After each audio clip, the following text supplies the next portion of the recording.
그래서 오늘 말씀의 제목은 이렇습니다. 말씀의 제목은 성만찬의 의미를 훼손하지 말라 2예요. 지난주에도 성만찬의 의미를 훼손하지 말아라. 한번 따라하실까요? 성만찬의 의미를 훼손하지 말라. 똑같은 제목으로 말씀을 드렸는데, 들어간 첫 번째 질문은 사랑하는 성도 여러분, 우린 매달 한 번씩 첫째 주에 성만찬을 갖습니다. 성만찬의 의미를 염두에 두십니까? 이 성만찬에 담겨져 있는 간절한 의미를, 피를 쏟고 살을 찢겨내는 예수 그리스도의 그 처절한 그 십자가의 피투성이로 우리에게 쏟아졌던 그 사랑의 의미를 기억하고 계시는가? 오늘 성찬주일인가? 혹시 바쁜 생활에 잊어버리다가 오늘 성찬주일이네 하고 계시진 않습니까? 오늘 성경에 보면 이 성찬에 대해서 예수님께서 마지막 최후의 만찬에서 이렇게 절절하게 말씀을 하셨습니다. 요한복음 6장 47절 이하를 보면 진실로 진실로 너에게 이르노니 믿는 자는 영생을 가졌나니 내가 곧 생명의 떡이다. 성만찬의 가장 강력한 첫 번째 선은 뭐냐면 생명을 살리는 떡이라고 예수님의 자신의 존재 자체를 선포하는 겁니다. 예수님은 생명의 떡이다. 이 이야기는 예수로 인해서 비로소 생명은 존재하게 된다, 유지하게 된다, 지켜지게 된다는 거예요. 또 계속 이어져 갑니다. 너희 조상들은 광야에서 만나를 먹어서도 죽었거니 세상의 양식은 아무리 좋은 걸 먹어도 결국은 끝이 옵니다. 이는 하늘에서 내려온 떡이니 사람을 먹고 죽지 아니하게 하는 것이다. 예수 그리스도는 생명의 떡이에요. 이 떡을 먹으면 영원히 죽지 아니할 거다. 믿으십니까? 계속 난 하늘에서 내려온 살아있는 떡이다. 성만찬의 아주 강력한 메시지는 이 떡을 떼면서 우리 머릿속에 있는 것은 예수의 생명이 우리 속에 들어와 계신다는, 이 떡은 우리를 영원히 살게 하는 것이다. 비록 우리는 작은 떡 부스러기 하나 먹는 것 같지만 예수님의 살을 내어 주심으로 우리 가운데 말씀하시는 그겁니다. 이 떡을 먹고 영원히 살아라. 이 떡을 뗄 때마다 여러분 그런 마음씀, 이 떡은 나를 위해서는 살아있는 하늘에서 영원한 떡입니다. 이걸 감격하고 감동하고 의미를 아는 사람은 그 떡을 먹으면서 눈물을 흘리지 않겠습니까? 감동하지 않겠습니까? 사람이 이 떡을 먹으면 뭐하리라? 영생하리라. 성만찬은 형식이 아닙니다. 이벤트가 아니란 말입니다. 우리가 영생한다고 하는 그 표적과 약속이 담겨져 있는 게 성만찬입니다. 그래서 성만찬을 당할 때 절대로 분별 없이 그냥 무의미하게 형식적으로 손댈 수 없다라는 의미를 가지고 있습니다. 그 다음 절에 보면 내가 줄 떡은 세상의 생명을 위한 내 살이라, 세상의 생명은 내 살이라 하시니라. 또 그러므로 유대인들이 서로 다투어 이르되 이 사람이 능히 어찌 자기 살을 우리에게 주어 먹게 했느냐. 여러분 보십시오. 이 진리의 말씀을 깨닫지 못하면 유대인들은 살을 뜯어 먹는다고 하면서 서로 다투고 맞냐 틀리냐라고 옥신각신합니다. 그러니까 의미를 모르면, 아무리 소중한 것이 눈앞에 있어도 의미를 모르면 그림의 떡과 같은 것이죠. 53절 이하를 보면 그래서 예수님께서는 진실로 내가 진실로 너희에게 이른다.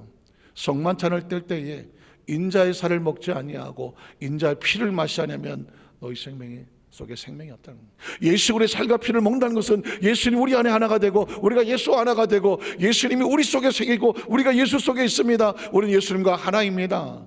이 인식과 사고를 갖지 아니하면 영생이 없는 거예요. 생명이 없다는 거예요. 예수님을 구주로 믿으시면 아멘 하시기 바랍니다. 저 예수를 믿으면 아멘 하시고 말씀하면서 제 마음속에 항상 퀘션은 뭐냐면, 이건 너무 형식적이면 어떡하지, 의식적이면 어떡하지, 과연 의미 없이 그냥 입술로만 하면 어떡하지. 제가 가지고 있는 것은 그런 노파심입니다. 사랑하는 성도 여러분 기억하십시오. 이 땅에 아무리 살아도 100년 안짝으로 살은, 여긴 100년 동안 살 사람 누가 있습니까? 여기 저와 여러분 남은 날수가 그렇게 많지 않아요. 아무리 영웅 오골에 절색 가인이고 어쩌고 저쩌고 해도요, 세월이 지나면 흔적 없이 사라지는 겁니다. 분별할 줄 아는 때를 분별하는 사람은 내게 주어진 시간 속에서 가장 소중한 영생을 놓치지 않는 건데, 그 영생을 붙잡기 위해서는 예수의 살과 피가 우리 속에 날마다 하나 가운데 충만해 있음을 믿습니다. 예수로 내 의식과 사고 속에 주를 믿는 이 정확한 인식이, 고백이 있어야 비로소 영생을.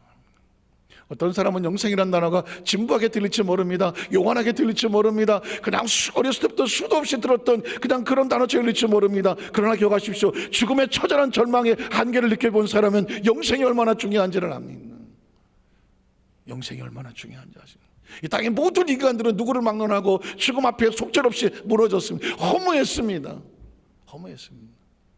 그러나 영생의 의미를 가지고 있는 사람은 조금도 죽음 앞에 두려워하지 않습니다. 다시 한번 묻습니다. 예수님을 구주로 믿으시면 아멘 하시기 바랍니다. 그러면 영생을 믿으십니까? 영생을 믿으십니까? 영원히 산다는 걸 기억하셔야 돼요. 우리에겐 또 다른 내일이 있다는 사실을 기억을 하십시오. 머리가 아닌, 그냥 인식이 아닌, 지식이 아닌 존재 자체가 육신의 생명 속에 예수로 말미암아 새로운 생명, 영원한 생명. 예수님은 성만찬을 떼면서 그 십자가의 살과 피를 내어주면서 우리의 의식과 사고 속에서 영생을 인식하기를 원하셨습니다. 이걸 하지 않으면 너희 속에 생명이 없다. 또 계속 이어집니다. 내 살을 먹고 내 피를 마시는 영생을 가졌고 마지막 날에 내가 그를 다시 살릴 것이다. 예수님 우리에게 주시고 싶은 가장 절박한 단어는 무엇일까? 너희가 죽어도 죽지 않는다, 다시 산다, 영원한 삶이 있다는 것입니다. 사실 그거 빼놓고 뭐 하려고 예수 믿습니까? 가장 좋은 소리, 듣기 좋은 소리, 그럴듯한 소리요 굉장히 많습니다. 불교에도 많고요, 다른 종교, 힌두교에서 모든 종교에 그럴듯한 이야기 너무나 많이 있어요. 아하, 그렇구나, 깨달을 만한 이야기, 마음이 위로될 만한 이야기 많이 있습니다. 그러나 영생에 대한 이야기는 없습니다. 기껏해야 빙글빙글 도는 윤회 이야기밖에 없습니다. 다음 세상에는 좀 좋은 집에 태어나라, 다음 세상에는 좀 걱정 없는 집에 태어나라. 아유 엄마, 다음 세상에는 엄마가 내 딸로 태어나요. 내가 엄마 위해 헌신할게요. 이게 할 수 있는 한계예요. 이게 윤회라는 겁니다. 그럼 오늘 예수님께서 그 마지막 장면처럼 생명을 주면서 이렇게 하는 겁니다. 내 살과 내 피를, 내 생명을 너희에게 주노니 너희는 영원히 살 거다라고 말하는 거죠. 그 다음 절에 보면 계속 이어집니다. 내 살은 참된 양식이요 내 피는 참된 음료로다. 내 살을 먹고 내 피를 마시자는 내 안에 거하고 나도 그의 안에 거하나니 살아계신 아버지께서 나를 보내시면 내가 아버지로 말미암아서, 예수의 존재 자체는 하나님으로 말미암아 사는 것처럼 우리의 존재 목적은 나를 먹는 그 사람도 누구로 말미암아 살리라, 예수 그리스도로 말미암아 사는 겁니다.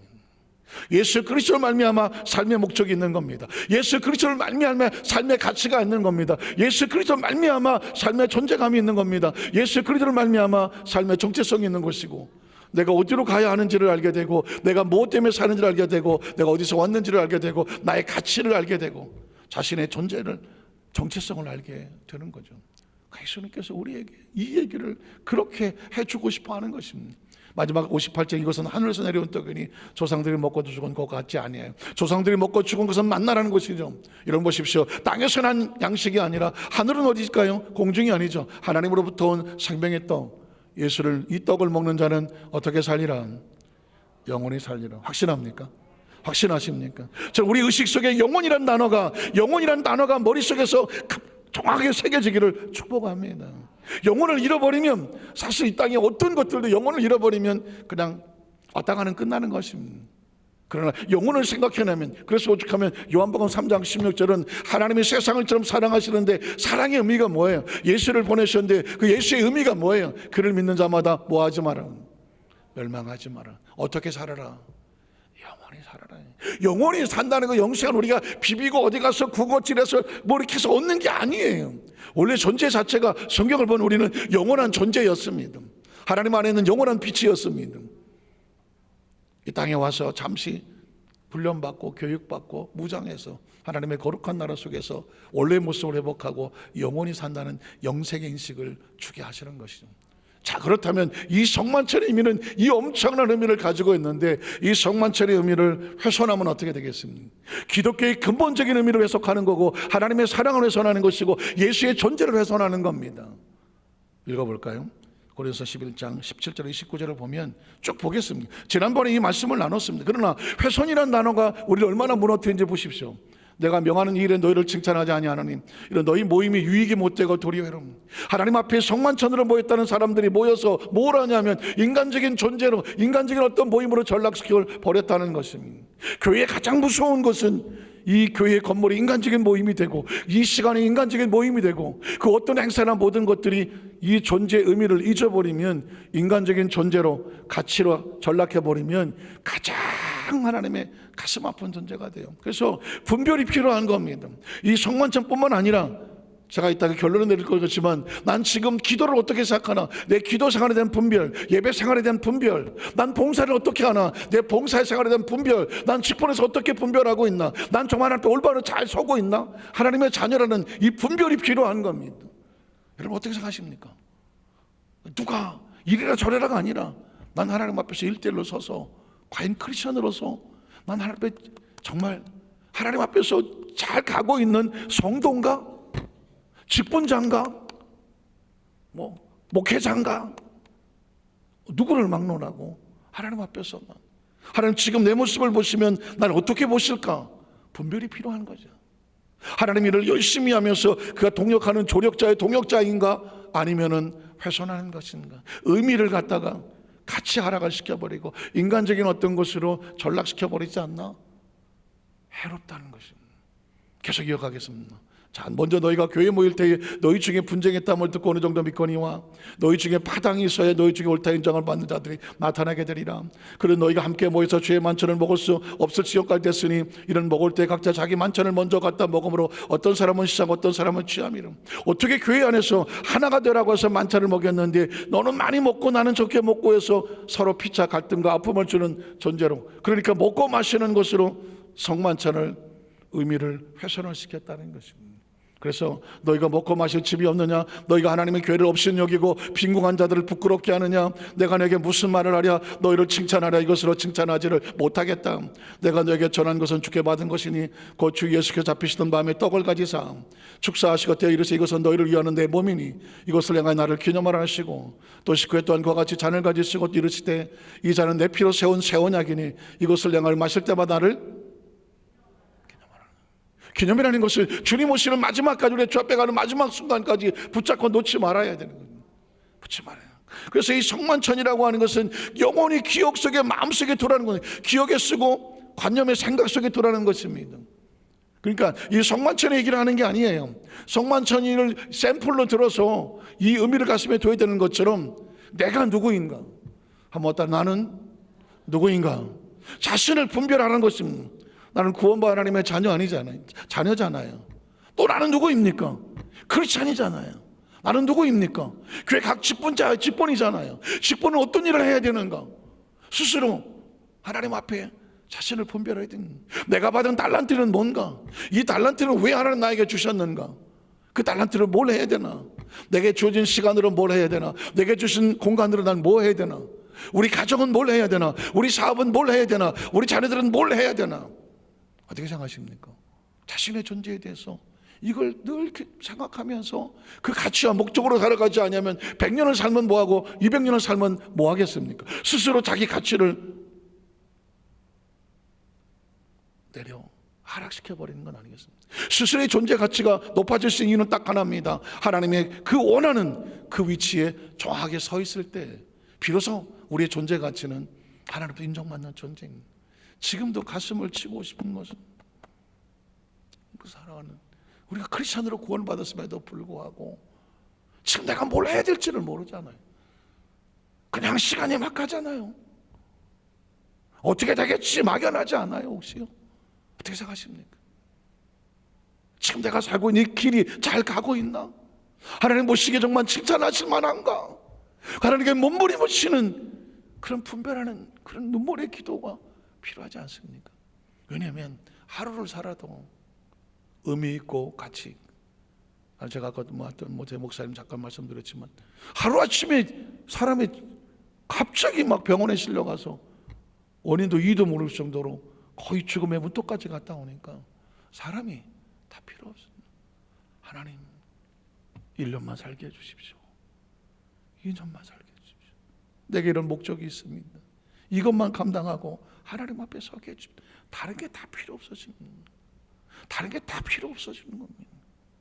그래서 사람이 심령이 깨어지고 하나님 앞에 두 손이 들여지면 비로소 그 사람의 본 존재 가치가 이루어지는 겁니다. 아까 우리 권사님 기도를 기도 누가 가르쳐 줬어요?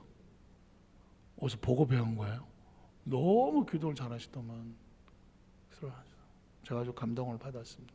하면서 조목조목하면서 지금 우리 교회에 늘 기도하는 것처럼 그날에 성령 받고 구원받은 순자가 3,000이나 더 하더라는, 그 3,000이나 더 하라는 그 강력한 사건 뒤에 거꾸로 그 슬로 올라가면 뭐가 있었나요? 성령의 충만한 사도행전에 성령의 세례가 임했습니다. 그리고 그 성령 세례 가운데 이 불을 받은 베드로가 일어서서 시편을 외치면서 말씀을 선포했습니다. 너희가 십자가에 못 박았던 예수를 하나님이 살리시고 주와 그리스도가 되게 하셨도다. 그들의 마음속에 말씀이 방망이처럼 선포됐습니다. 그 말씀부터 유대인들이 깨지기 시작했습니다. 그러면 우리가 어떻게 할까? 한번 따라 하실게. 그러면 우리가 어떻게 할까?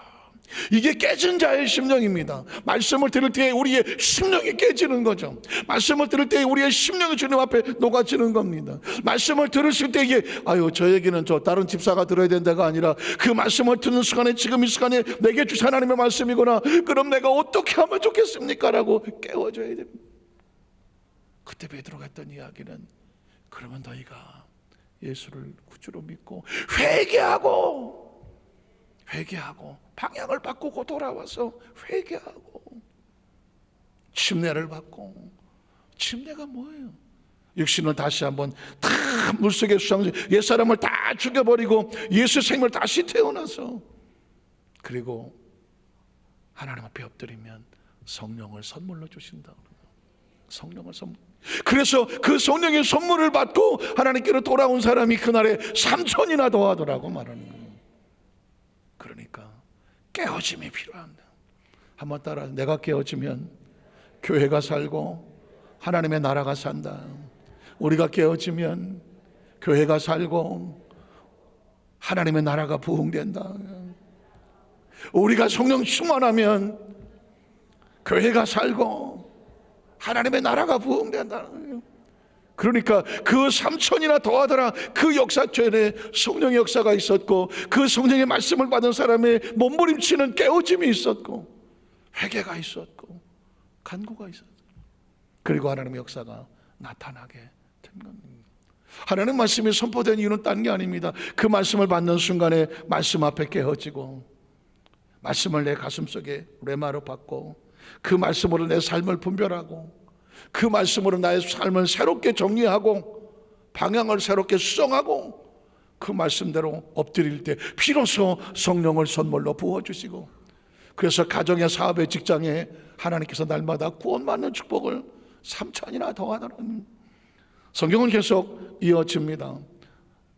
그 다음 절에 너희가 이 떡을 먹으며 이 잔을 마실 때마다 주의 죽으심을 오실 때까지 전하는 것이다. 그렇지 않은 목적은 이 복음을 전하는 것이다. 그러면 누구든지 주의 떡이나 잔을 합당하지 않게 먹고 마시면, 합당하지 않게 성만찬을 대해야 되든가, 합당하지 않게 예배에 임한다든가, 합당하지 않게 봉사에 임한다든가, 합당하지 않게 직분을 붙잡고 있다든가, 합당하지 않게 말씀을 듣는다든가, 합당하지 않게 내가 하나님과 관계 속에서 올바로 서지 못하면 어떻게 할까요?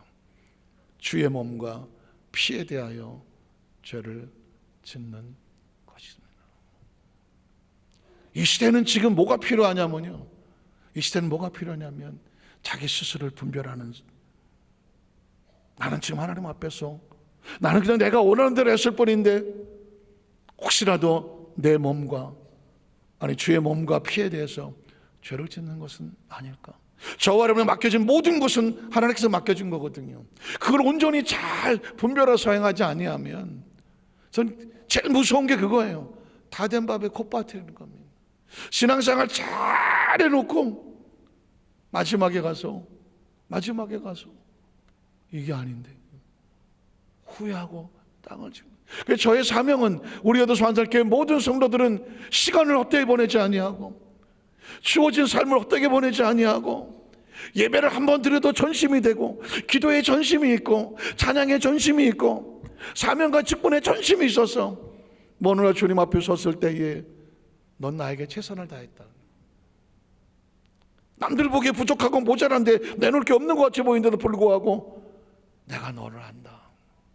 그 정도만 최선을 다했어. 등 두드려주면 그걸로 끝나는 거 아니겠습니까? 남자들끼리 하는 얘기는 뭐 그냥 군대 얘기라서 죄송하긴 하지만 군대에서 뭐 사단장 검열이다 하고 검열도 많거든요. 테스트도 많고요. 저도 검열 엄청 받아봤습니다. 그러니까 검열한다 그러면 그냥 난리가 나죠. 막 부대를 다 바꿔버려야 되니까. 그러면 뭐 투스타 정도 뜨면은 뭐 난리 아닙니까? 뭐 헬기 타고 내려고 막 이러고. 그러면 사단장이 지나가면 어떻게 합니까? 뭐 꼼짝없이 이러고 서 있잖아요. 딱 돌아서 한마디 하는 겁니다. 수고했어. 그걸로 끝입니다. 그리고 진급하는 겁니다. 수고했어. 한번 따라하세요. 수고했어. 수고했어. 한마디면 되는 겁니다. 그런데 한마디도 안 하고 나가요. 한마디도 안 하고 나간다고. 어떨 것 같아요? 죽었어. 그건 죽었어. 한마디도 안 하고 그냥 보고도 안 받고 뭐 아무 소리도 안 하고 그냥 나가버리면 초비상입니다. 부대가. 여러분 보십시오. 하나님께서 자꾸 저에게는 사명을 주시고 우리 여덟 반사께서 한 사람도 결코 시간 헛되게 보내지 말라고, 한 시간도 이게 뭔지 분별 없이 살지 말라고, 분별 없이 신앙생활에 호송생활하지 말라고. 너무 소중한 우리 성도들 한 사람 한 사람 앞에 최선을 다하는 모습을 주께서 보시고 수고했어. 저는 그 하나님의 둥뚫림이 있기를 주님의 이름으로 축복합니다. 그래서 성경은 이어지겠습니다. 그 다음 절에 사람이 자기를 살피고 그 후에 떡을 먹고 이 잔을 마셔라. 자기를 살펴보는 걸 뭐라고 말해요? 분별하는 거죠. 주의 몸을 분별하지 못하고 먹고 마시는 자는 자기 죄를 먹고 마시는 것이다 라고 말합니다. 오늘 그 결과를 사실 성경 읽다 보면 분별하지 못하고 먹고 마시고 자기 죄를 먹고 마시면 어떤 일이 벌어질까요? 거기까지만 하고 내가 말씀 마치겠습니다. 30절을 보면은요 이렇게 말합니다. 그러므로 결과예요. 분별하지 못함으로 인하여 너희 중에 약한 자가 있고 병든 자도 많고 잠자는 자도 적지 않았다. 이 이야기는 뭘까요? 그냥 아픈 것이 아니고 그냥 병든 것이 아니고 그냥 죽은 게 아니에요. 주의 몸을 분별하지 못하고 그 몸과 피에 죄를 지음으로, 그러므로 그로 인해 약함, 그로 인하여 병든 것, 그로 인하여 심지어 죽은 자들도 적지 않다라는 것입니다. 샘플이에요. 왜 이런 일을 할까요? 경고하는 거죠. 경고하는 겁니다. 사실은 인생을 살아가면서 굉장히 중요한 것 중에 하나는 뭐냐고, 실패도 엄청난 경험이 됩니다. 이렇게 하면 실패하는구나. 혹시 내가 아니더라도 다른 사람이 이렇게 하면 실패하는구나 걸 깨달으면 난 그렇게 하지 말아야죠. 이거 깨달은 것이라고 하나님께서 우리에게 성경에 수많은 얘기를 기록해 놓았는데 성경 읽을 때마다 잘된 모습을 보고 무조건 따라가야 되고요, 잘못된 모습을 바라보면 꼬꾸라지고 회개하고 방향을 바꿔야 돼요. 방향을 바꾸는 걸 뭐라고 말해요? 회개라고 말하는 거예요. 왜 성경에 이런 이야기를 기록해 놓았을까요? 고린도 교회에 주의 몸을 분별하지 못하고 성만찬을 뗐다가 약해진 자, 병든 자, 죽은 자가 있다고. 여기 조심스러운 것은 혹시라도 육체가 연약한 질병의 문제를 가지고 꼭 기억하실 것은 뭐냐면 질병에는요 원인이 많아요. 질병의 원인은 제일 첫 번째가 뭘까요? 유전이에요. 유전으로 내려온 질병이 있을 수 있어요. 또 하나는 뭐냐면 관리를 잘 못한 거예요. 자기 관리를 잘 못해서 병이 다가올 수 있잖아요. 세 번째는 뭐예요? 죄로 인한 병도 있어요. 죄는 병을 가져와요. 한번 따라하실까요? 죄는 병을 가져온다. 꼭 기억하셔야 돼요. 죄는 병을 가져와요. 그리고 귀신의 역사가 병을 가져와요. 귀신의 역사가 들어오면 병을 가져옵니다. 또 하나는 뭐냐면 하나님께서 연단과 훈련의 목적으로, 기도의 목적으로 때로 질병이 다가오기도 합니다. 그래서 함부로 병이 들은 사람을 향하여 뭐 죄를 지었네, 아이고 무슨 뭘 잘못했나 평가해서는 절대로 안 되는 이유가 뭐냐? 그 마지막 한 부분은 하나님의 영역이 있어요. 그래서 유전이라고 하는 질병에 대해서는 하나님과의 몸부림치는 기도가 필요하겠죠. 만약 죄로 인해서 다가왔다면 이건 그냥 기도 가지고는 되지 않아요. 회개가 필요한 거예요. 이해가 되시겠죠? 죄로 인해 들어온 것은 벌하섬이 있어야 돼요. 귀신의 역사는 성경에 있는 것처럼 귀신을 쫓아내야 되는 거죠. 그렇죠? 그러나 어떤 경우 연단과 훈련과 교육을 통해서 기도 제목으로 주셨다고 한다면 이 기도 제목을 부여잡고 하나님 앞에 나갈 때에 오히려 그 질병이 치유가 되어지고 그런 사람의 치유 은사를 받고 다른 사람 병을 고치는 축복의 통로로 사용하실 수도 있어요. 그래서 이 질병이라고 하는 것은 다양한 경로가 있지만 오늘 고린도 교회 이 사람들은 다른 이유가 아니었어요. 하나님 앞에 잘못 분별하여 죄를 지어서 고통이 다가온 겁니다. 그래서 그 다음 절을 보면 우리가 우리를 살폈으면 판단을 받지 않은 자신을 분별한 사람에게는 판단이 없어요. 하나님께서 판단하지 않겠다는 겁니다. 자, 그 다음 절을 보면 우리가 판단을 받는 것은 주께 징계를 받는 것이니 이는 우리로 세상과 함께 정죄함을 받지 않겠네. 그러니까 늘 분별하고 살아가는 사람은 정죄받지 아니하고 판단받지 아니하는데 그 다음 절에 보면 그런 정도의 형제들아 먹으러 모일 때에 서로 기다리라. 서로 기다려. 나 배고픈데 성만찬을 나 다 뜯어먹고 성만찬은 배고프라고 먹는 배불리라고 먹는 게 아니다. 목마르다고 마시는 게 아니다. 그건 주의 몸과 살을 먹고 마시는 기념하라는 것이다. 그래서 배고프다면 여기 와서 성만찬을 혼자 다 뜯어먹어서 다른 사람 걸 뺏어 먹지 마라. 집에서 먹고 하라는 얘기죠.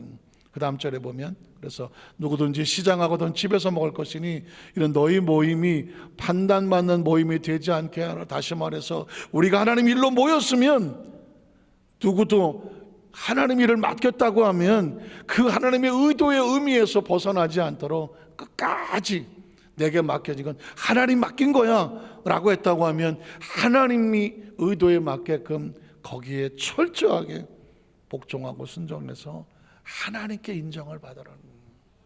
하나님께 인정을 받아야 돼. 사명이 됐든 직분이 됐든 예배가 됐든 그 어떤 예물이 됐든지 간에 봉사가 됐든지 간에 이 행 보고 하나님이 기뻐하실 만한 그런 작품으로 만들어라. 그냥 나의 어떤 자신의 어떤 명예나 어떤 자신을 위해서 그 드려지는 것들이 자신이 목적이 아닌 하나님의 목적이 되게 해라. 그래야 그게 우리의 축복이 된다. 그렇지 아니하면 하나님의 일을 덜커덕 맡았는데 그 하나님의 일을 훼손을 하면 오히려 너에게 아픔이 되고 상처가 될 수 있다라는 것을 말한 것이고요. 그래서 마지막에 보면 나중에 그런 말을 하게 됐죠. 그 밖에 일들도 많아. 그 밖에 일들도 많은데 내가 언제든지 갈 때에 잘못된 건 내가 바로 다 잡아야 돼. 한번 따라하시죠. 바로 잡으리라. 바로 잡아야 돼요. 바로 잡아야 열심히 뭔가 해놓고 나서 나중에 잘못된 것다고 해버리면 이것처럼 황당한 일은 없습니다. 우리 여도서 만살교회 모든 성도 어차피 우리 이 방주를 타고 종옥 가는 그날까지 함께 가는 우리 동역자들이거든요. 한 사람도 누락하고 탈락하고 한 사람도 주저앉지 아니하고 우리 모두 다 성령께 바로 잡혀서 우리의 신앙 아래 온전한 깨끗함만 하나님께 인정만 우리 여도서 만살교회 성도를 내시기를 주님의 이름으로 축원합니다. 기도하겠습니다. 하나님 아버지 감사합니다.